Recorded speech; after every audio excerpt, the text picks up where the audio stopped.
Okay, we're going to go ahead and call the legislative meeting for January 14th to order. Let the record reflect that all three commissioners are present. Before we get started, if you have a cell phone on you, please turn it on mute or on vibrate. If you have to take a call, please take it out into the lobby so that you don't disturb or interrupt the rest of the proceedings here in the hearing chambers. We're going to start off with Pledge of Allegiance, so if you'd all please join me. I pledge allegiance to the flag of the United States of America and to the republic for which it stands, one nation, under God, indivisible, with liberty and justice for all.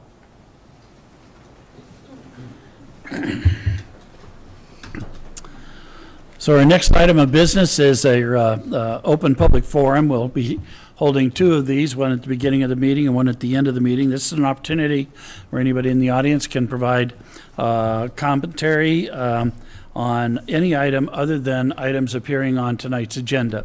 So I do have one person signed up for the first session for the public forum. You will have 3 minutes to provide your testimony. If you're not able to finish in the 3 minutes, then you can certainly provide something in writing at another time.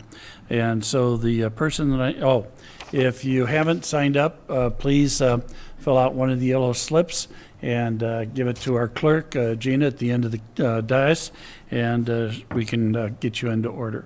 So the one person I have signed up is Levi Hansen.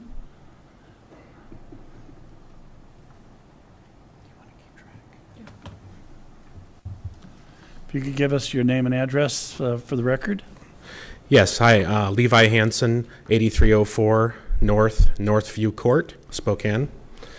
I came down here today. I had no plans to come down here earlier today, but when I didn't hear back from Commissioner Kearns and when I didn't receive phone calls back from Public Works or Commissioner Kearns' office, I decided to come down here and speak to him in person.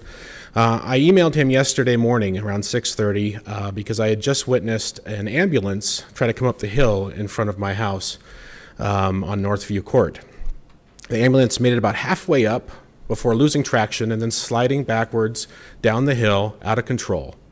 I just think that is terrifying. We have a potentially life or death situation here, and the ambulance cannot get to the home where help is needed because that hill has not been plowed. And for 3 years I've lived at this address, and I've complained every winter about that hill. It's a hilly residential area. My understanding is that is priority 2 when it comes to plowing. I think we're often forgotten, or it's just simply inconvenient for the plow crews to get to our address because we're halfway up Cedar, and we're a little island there in the county. The only plow trucks that go by there are the city plow trucks, and they're there on a regular basis. They plow Cedar, they plow Panorama across from Northview off of Cedar. I'd like to just say, hey guys, could you come down here and plow our streets because the county can't seem to get the job done. And, you know, previously it was just an inconvenience. But when I start seeing emergency vehicles unable to get to where these emergencies are taking place, that concerns me. It ought to concern everybody. I don't know whether that person is living currently. You know, I don't know. Because I don't know how the ambulance could have gotten there. I'm not sure what happened. They sat down there at the bottom of the hill, just kind of, they stood around the ambulance wondering, well, what do we do now? We can't get to this house. And I think it's inexcusable, it's incompetent, it's negligent, and I don't understand why we're not, you know, we need plows there to make sure, for this very reason, so that emergency vehicles can get where they need to go. And, you know, yeah, maybe the plows are off down south somewhere, clearing away drifts covering, you know, gravel country roads. Okay, great, but how many people are living down there as compared to up on 5 Mile? You know, why not focus on the population centers first and foremost? Not only that, but focus on the residential streets, because unless those residential streets get cleared, we can't get to the arterials that are priority 1. So that's all I have to say. I just think that, so to answer your email, which you did email me back about 15 minutes ago, asking if the hill had been cleared. No, it has not been cleared. So rather than go home, like I intended to after work, I came down here to express my concerns to you. That's all I have at this time. Thank you. Thank you. And we do have a county road engineer here, Mr. Chad Coles, and so he's certainly heard your concerns and comments. I don't know whether you want to respond to Mr. Coles or not, or you can just get with him after the meeting. Absolutely. Okay. Love to talk to you. I appreciate it right now. If you have sure. Okay. Very good. Thank you. So we have 5 hearing items for this evening, so we just take these in order, starting with hearing item number 4L, and we're going to have a brief presentation from staff. Ms. Tortorelli.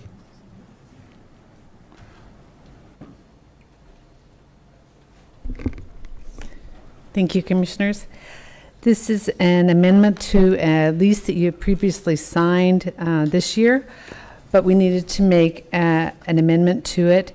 This is a lease at our building with Spokane Treatment and Recovery Services that provides substance use disorder treatment and sobering services to individuals within the Spokane County community. Our department is amending the language within the lease, so there's no fiscal change. And this is the change in the language is to address and better clarify the parking restrictions for the STAR staff during the standard business hours as well as after hours. And this has become necessary because some of the STAR's staff at other locations not associated with this lease were parking in our parking lot, and unfortunately it was causing, we don't have the capacity, and so we were having issues that way. More importantly, we provided them with 5 designated parking spaces within the lease for their staff that are there in the evening hours and overnight, and that is because we have been having issues with vandalism of our vehicles and people sleeping in the vehicles, things like that, of the county-owned vehicles, as well as a doctor was attacked and beaten in a nearby parking garage. And so for the safety of these employees, we are moving their designated parking spots as close to the building, as well as all of our county operated vehicles as close to the building as possible. So that was the reason for the change. Are there any questions? Any questions? Very good, thank you. So this is a hearing item. I do not have anybody signed up for this hearing, but if there's anybody in the audience like providing a testimony on the hearing item number 4, this would be the time to do it. You can come forward and then fill out the slip afterwards. So second call for anybody who wants to provide testimony on hearing item number 4. Third and final call. Seeing nobody come forward, I'm going to close the hearing. Look to my fellow commissioners for direction. Mr. Chair, I move to approve hearing item number 4, item number 4L, as presented by staff. I will second the motion. Okay, I've got a motion and a second to approve hearing item number 4 as presented by staff this evening. Any discussion on the motion? Seeing none, all in favor, please indicate by saying aye. Aye. Aye. Let the record reflect the motion passes unanimously. Then that brings us to hearing item number 5. Mr. Driscoll, you're going to present on this one.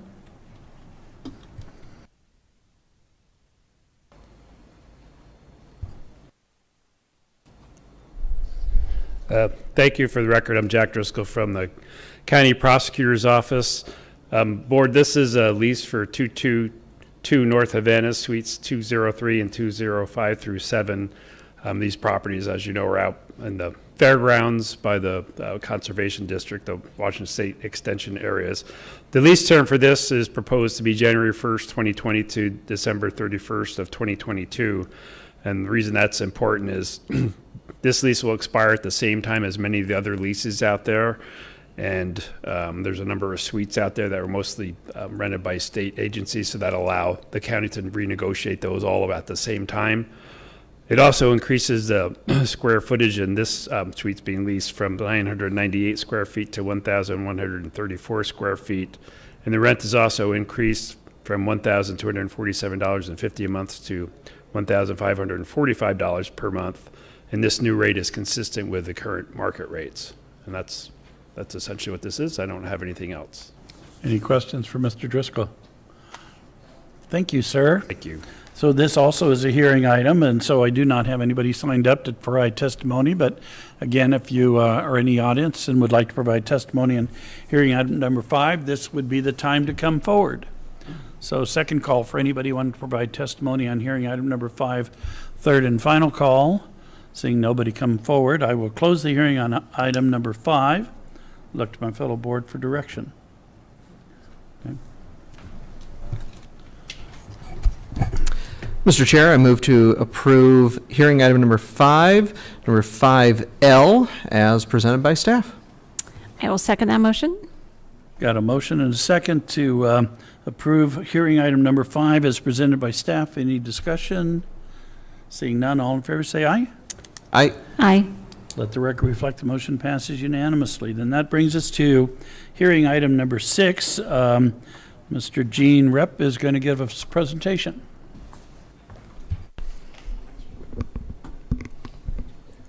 Thanks.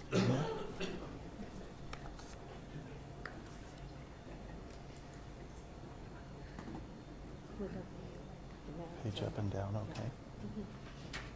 Yeah, okay. Good evening, commissioners and public hearing attendees. My name is Gene Rep. I'm the sewer design manager for Spokane County Environmental Services. This is the hearing for the board to consider the establishment of the Capital Facilities Rate, or CFR, for the county's 2020 sewer construction program. The 2020 program includes one septic tank elimination project named the Barker Road Home Sewer Project. A notice regarding this public hearing was sent with a cover letter to all the owners, taxpayers of the property within the project area. Spokane County and the city of Spokane Valley are collaborating financially on the project. An interlocal agreement, or ILA, between the parties was executed on December 3rd, 2019. As outlined in the ILA, the city will subsidize sewer construction to an amount equaling their 2020 share of the Aquifer Protection Area, or APA, revenue. The city will also pay for half of the road replacement costs so that full width paving can be placed throughout the project area. The boundary of the project is presented on this exhibit.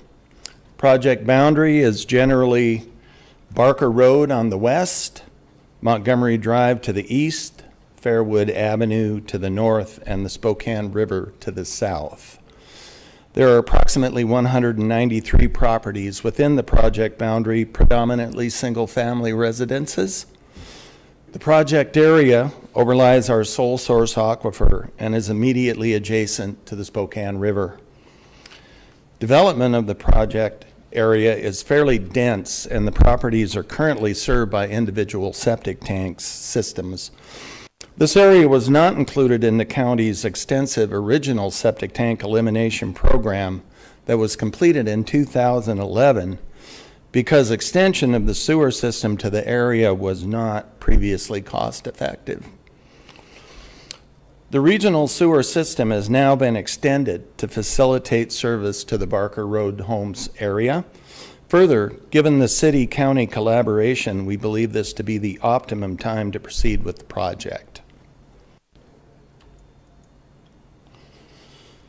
The total project cost is estimated to be $3.355 million, and the funding sources are as follows. From the county's sewer construction reserves, $1.085 million. City of Spokane Valley sewer subsidy, $465,000. City of Spokane Valley Road Fund contribution would be $1.150 million. And the capital facilities rate, which represents the local construction portion of the CFR by the property owners, would be $655,000, equaling the estimated cost of the project. This exhibit breaks down the CFR for you. The CFR has two components. The local line charge component proposed to be $3,560 per single family home or equivalent residential unit, abbreviated ERU, and the general facilities charge proposed at the subsidized amount of $2,780 per ERU for properties eliminating a septic system. If the proposed CFR is prepaid, the amount will then be $6,340 per ERU. However, if paid over the maximum 240 months, the monthly rate will be $45.42 per ERU, with a construction cost component of $14.83, general facilities charge component of $11.58, and an interest component, which applies to both of the two above components, of $19.01.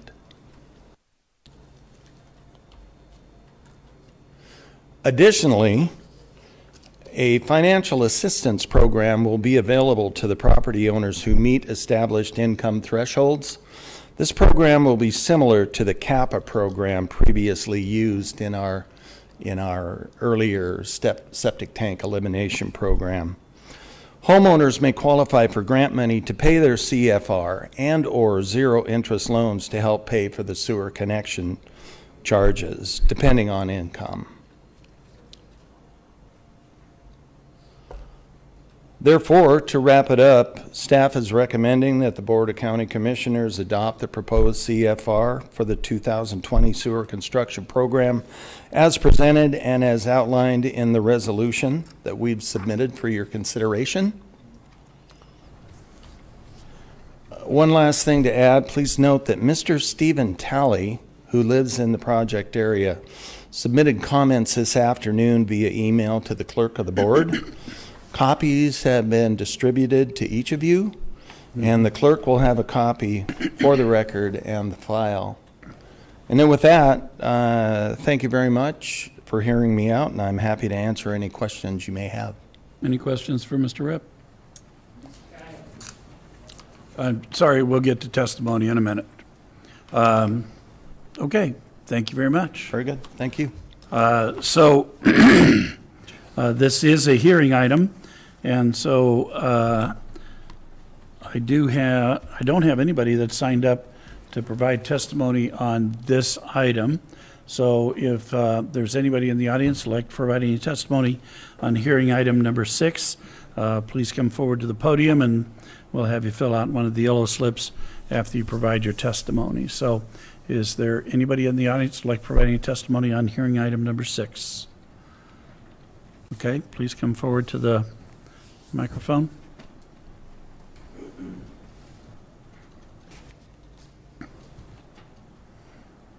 Okay, when you first started this project, they sent out a letter. You make sure his microphone is turned on. It is on. Is it still on? Okay. Okay. If you give us your name and address. Tim Palello, and I live on Barker, right across the street from the transfer station. Okay. Okay, when you first started this project, you sent out a letter saying that you didn't need to hook up unless your existing tank failed. Now, the letter that was sent out the other day has nothing in it to that effect. What's that about? Okay, Mr. Ripp, are you familiar with? I could answer that. Please do. The initial letter that he's referencing is that there's a portion through the middle of this project where the sewer was extended by a private developer. It's common practice for us to allow a private developer to extend sewer through a known project area. The letter that went out to the people that were served by that developer's letter stated that at that time, which was 5 years ago, they were not required to connect to the sewer or pay a capital facilities charge, excuse me, until such time that they connected. However, if and when the county developed a septic tank elimination program and a project in the area that included those properties, that they would at that point in time be required to connect and be a portion of that project.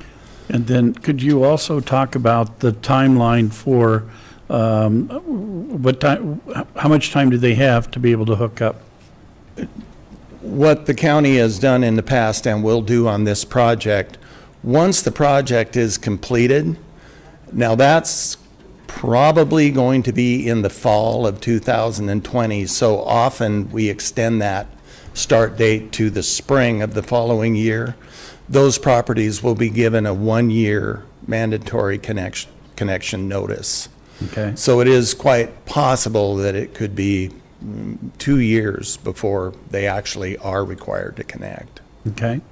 Very good. Thank you, sir. Anything further I can? I think that's the only question the gentleman had. Yeah, but still my question is, why would you send out a letter saying you don't have to hook up unless your existing tank fails, and then you turn around and say what he just said? Then I would suggest that you get together with him and show him the letter, the language, and resolve that issue. All right, thank you. Thank you. Second call for anybody in the audience who would like to provide any testimony, and please make sure that you fill out one of the yellow slips so we make sure we can get a hold of you. Anybody else like to provide any testimony on hearing item number 2, or hearing item number 6, sorry.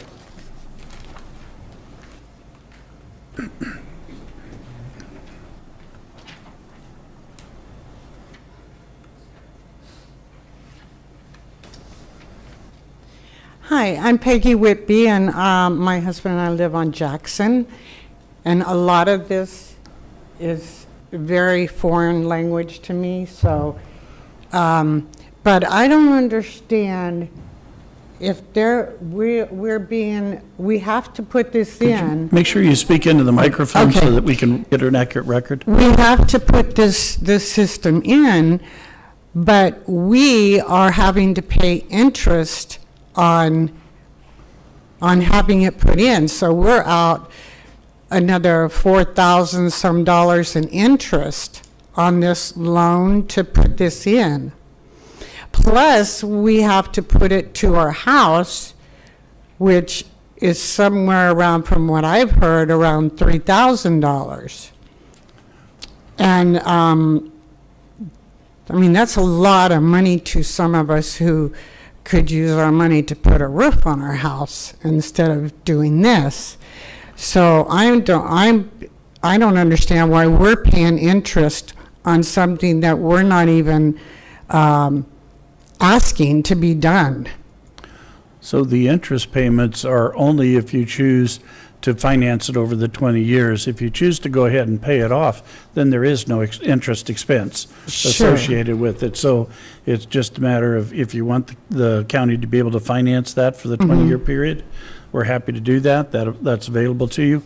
There are other programs, if as Mr. Rep indicated, that are available, either through block grant programs or other programs that are available if you meet the thresholds with regard to income and stuff. So I'd certainly pursue that as well. Yes, and that can also help to offset some of that cost.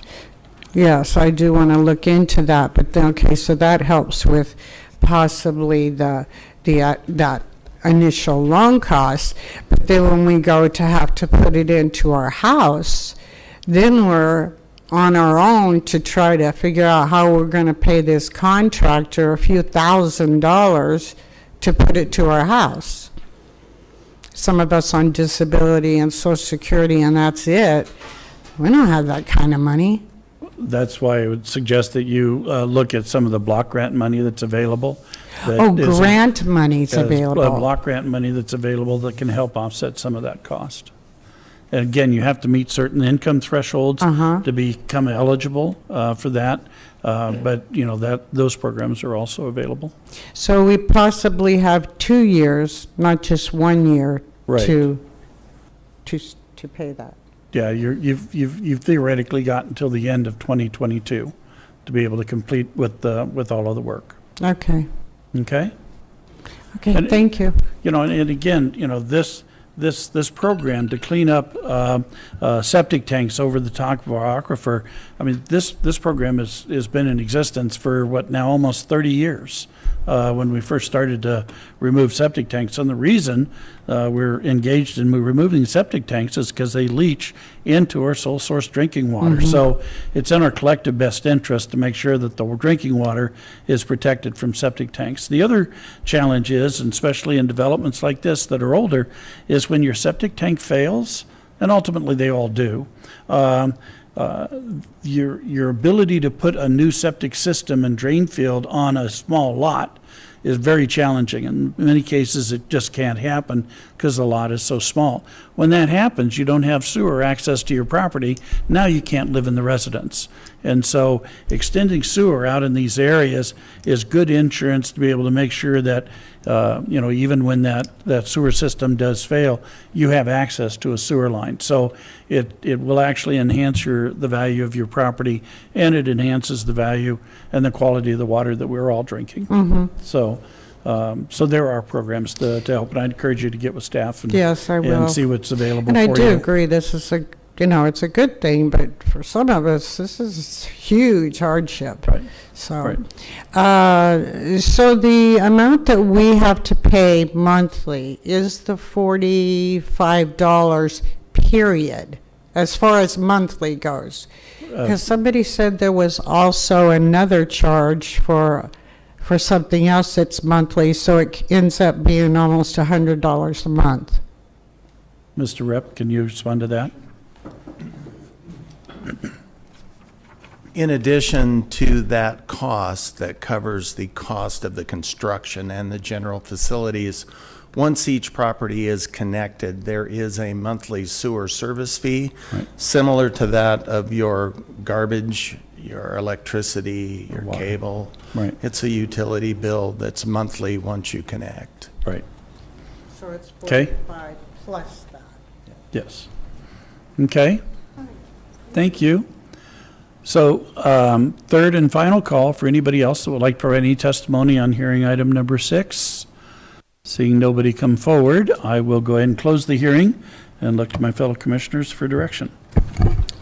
Mr. Chair, I move to approve hearing item number 6 in the matter of amending Spokane County Code Chapter 8.03 to adopt capital facilities rates for the 2022 sewer construction program as presented by staff.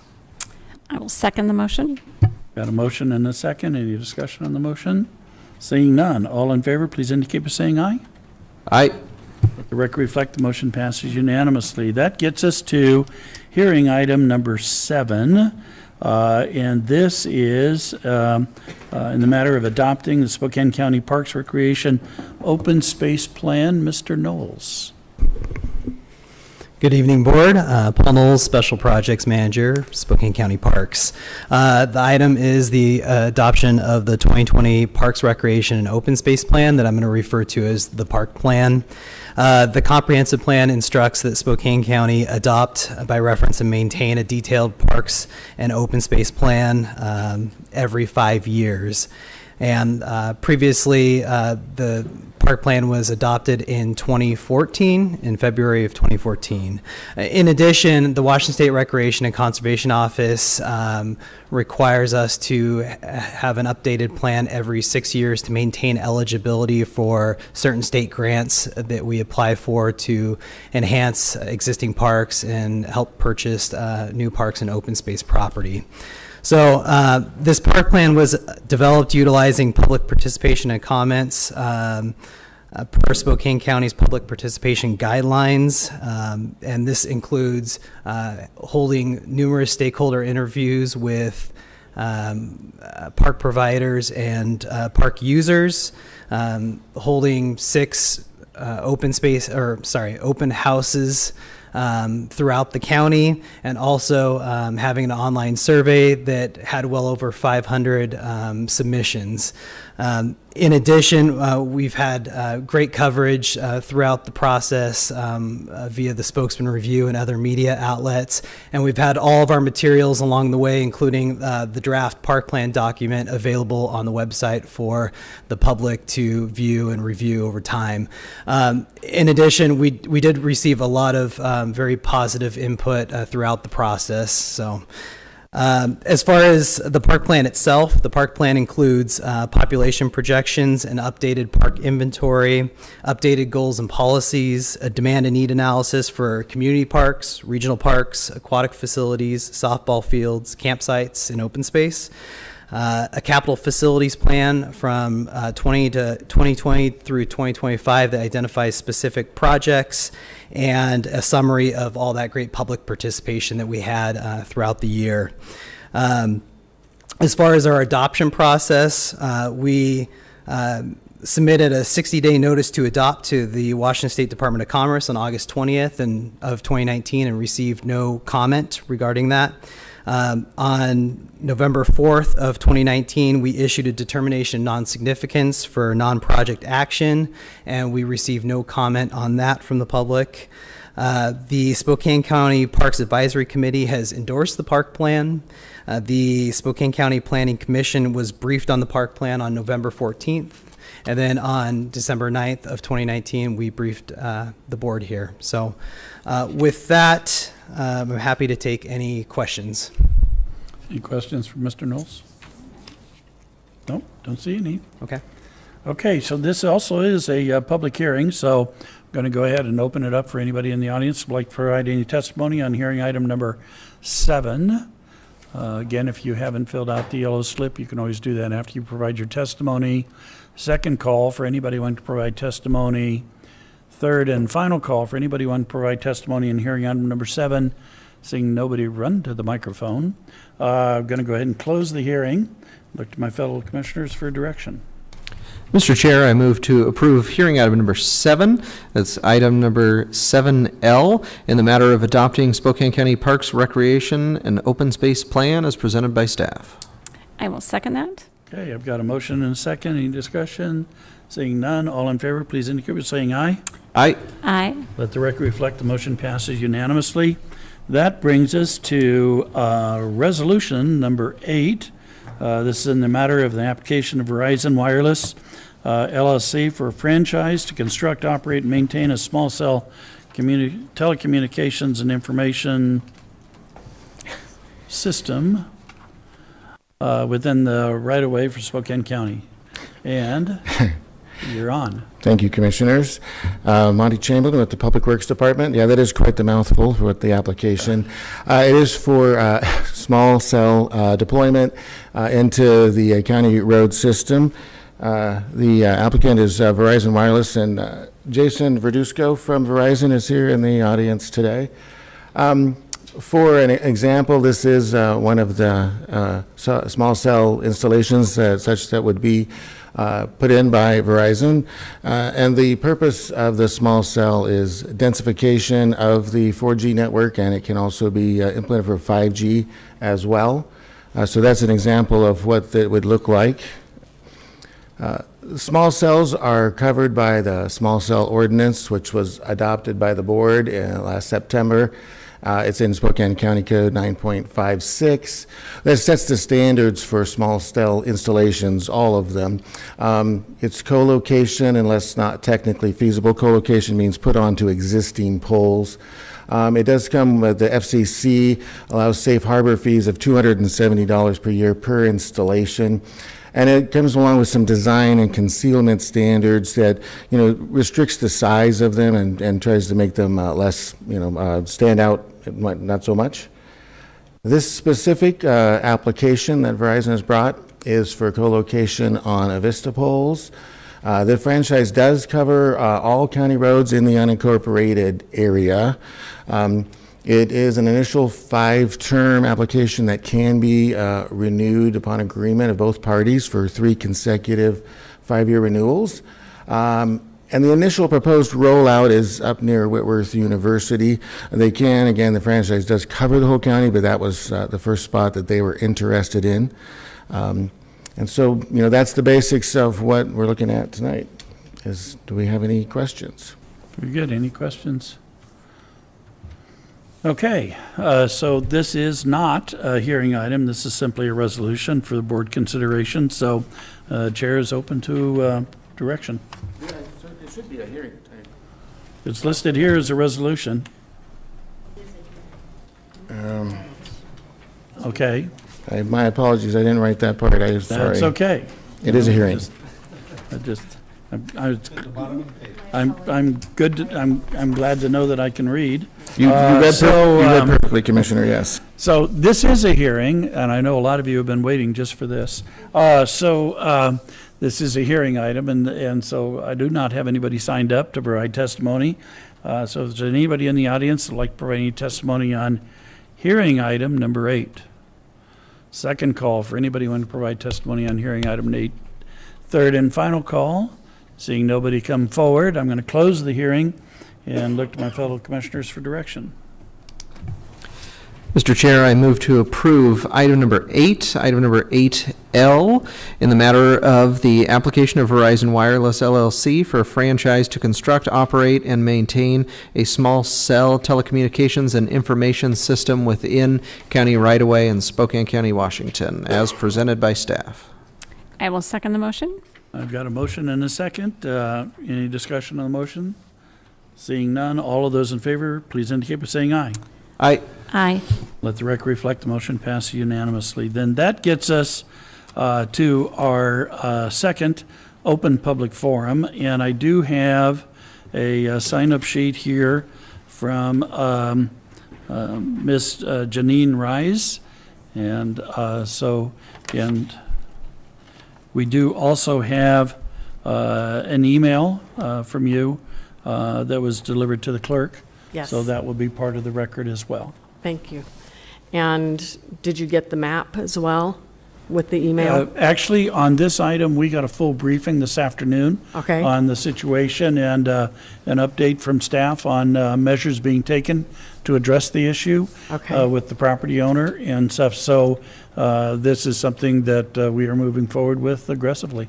Excellent. Thank you so much. And I really appreciate the time that you guys are allotting me and Gina for getting the email to you and that kind of thing. I do feel bad because I have this map. I can pass it around if you guys didn't get it. It was an attachment. We got a pretty thorough presentation on this afternoon with maps and everything else. So I think we've got a pretty good. Do you want to fill me in on what you guys learned then, or?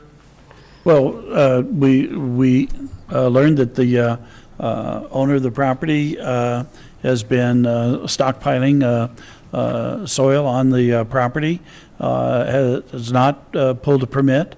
There has been a stop work order issued on the property. In fact, I think we're now at our second stop work order. There has been communication with the property owner and representation that he will be pursuing permitting, but we have not seen it yet. And so until everything is brought within the standards for the county, there's to be no further action on the property. So that's the status as of this afternoon. Okay, thank you very much. Yeah, you bet. I appreciate that, and I have been very impressed because I dealt with this floodplain issue, thought that it was put to bed 20 plus years ago with Brenda Sims and the Chester Creek Watershed Committee meetings that I was a part of for about 3.5 years. Okay. And our concern with this dirt, I understand that it's not a buildable lot. Right. But with moving this dirt in, it displaces the floodwaters and forces it further north onto existing homes and properties. Right. And the way that the FEMA map was readjusted apparently in 2012, it kind of shrunk that floodplain area in that particular spot down, which makes no sense to us because the way that they're showing it now shows maybe a third of the land that is actually covered by floodwaters in frequent high flood events. And my husband Kevin and I should have said this before, live at 13807 East 46th Avenue. And the floodplain is on the other side of 46th Avenue from us, and we have actually seen the water up to our place at that, you know, in that area, and they're not showing any of that with the FEMA map. So one of the things we discussed with staff is that if and when a building or a permit is issued on the property, one of the conditions will be that the property owner is going to have to hire a third-party independent surveyor to come in and actually stake the high water mark for the floodplain. And that way everybody is aware of where that floodplain is located at and what can and cannot happen within it and stuff. So excellent. I'm very comfortable and confident that our staff is on top of this, and they've done a great job. Yeah. However, if I can throw one more thing in here, Okay. apparently whenever they were preparing to remap for the floodplain, notices were sent out to those affected. The thing is that we technically don't fringe the floodplain ourselves. Our property doesn't. So we received no notification. Jim and Delane Fields, who submitted the letter and the map, they also are witnesses to how far this floodwater comes. Most of the people in Sun Acres have moved out, so they're not aware. The new people are not aware of what these are. So if there's any way that I could request that when this third party comes in, that Fieldses, Crofts, my husband Kevin and I all be consulted, because we're living witnesses on where this comes. And the folks that live there aren't aware of it. Yeah, so that coordination is something that would happen with our engineering staff and our building permitting staff and stuff. So Awesome. I'd make your desire known to them, and they'll do what they can to accommodate. Okay, and Okay? that's, okay, great. Very And good. one of the concerns is that the flood waters have covered 46th Avenue in the past. They've run across that road. And if they continue to put the fill dirt where it is, our fear is that it would push it further to the east and Right. also involve Mamer, which would completely cut off a guesstimation of at least 30 properties from emergency medical services of all kinds. Okay, So, okay? thank you. Thank you very much. You bet. So is there anybody else that would like to provide any testimony in our second and final open public forum? Third and final call for anybody who want to provide testimony on our open public forum. Seeing nobody come forward, that completes all the business coming before the board this evening. So I wish you all safe travels home, stay warm, and thank you for joining us tonight. We're adjourned.